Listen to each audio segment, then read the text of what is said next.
طوباران كرنا طوبانو بردمان فروكان بهفرا بنجه داعش لمحور باشيكي كرنا أرمانج ولفين چکدارن وان پتر سستو خاف كرن زۆر جاران هەر بەس خۆی شاندانە دێن دوور تەقەشمان لێ دەکەن بە بێکەسی و دۆشکان و ئەگەم جواب بدان و هەڵدێن ئەوە نیشانەوەی بەس ئەوەی بڵێن ماینە ئەگەنا هیچ قووەتیان نییە حکوومەت ساودەریانەکەی ساڵە نزیکەوە مەلە ساتری پێشەوەین لە میحوەرەکە ناکۆچیان هەوێ بە خۆیان لە مابینی خۆیان زۆر زەعیف بووینە و جمزۆلیشان کمە لفين چکدارن داعش بالزميني واسماني دهنا چاف ديري كرن و جموجولن وانجي دهنش ناف برن أبا چند روزه که جموجول داعش لیره زور داو بین یعنی طبیعی نبین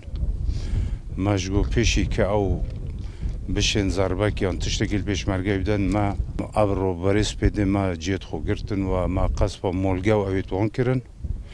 و حتمانیش ضرر و زیانت وکتش چونکه او جی نقطه که دست نشان کری و که هنده روژه ما تعقیب لیکری جموجولت وان تده بین جري استراتيجيا سربازي و طوباران كرن و بردومان كرن باندوريك خرد لسر هيزا هفدج هيا داعش متخوف جدا من داعش دترسید پێشمەرگە پشتەوان بن کۆنتڕۆلکردنا مووسڵدا لە مال ڤینان دکات چونکی بڕیار هەیە و پێشمەرگە دوێ ئۆپاراسیۆنێدا بەشدار بن کەنگی حکوومەتە ناوەندی داخواز بکات پێشمەرگە بەرهەڤە بۆ vê پشتەوانیە قوات البيشمركة متهيئة لهذا الدعم وهذا الإسناد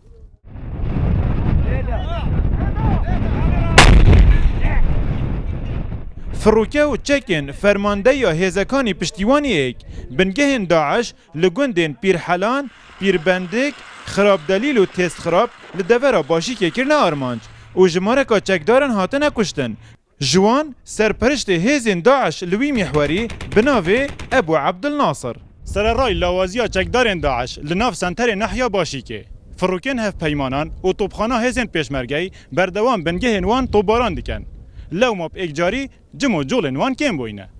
أيوب نصري روداو محور باشيكي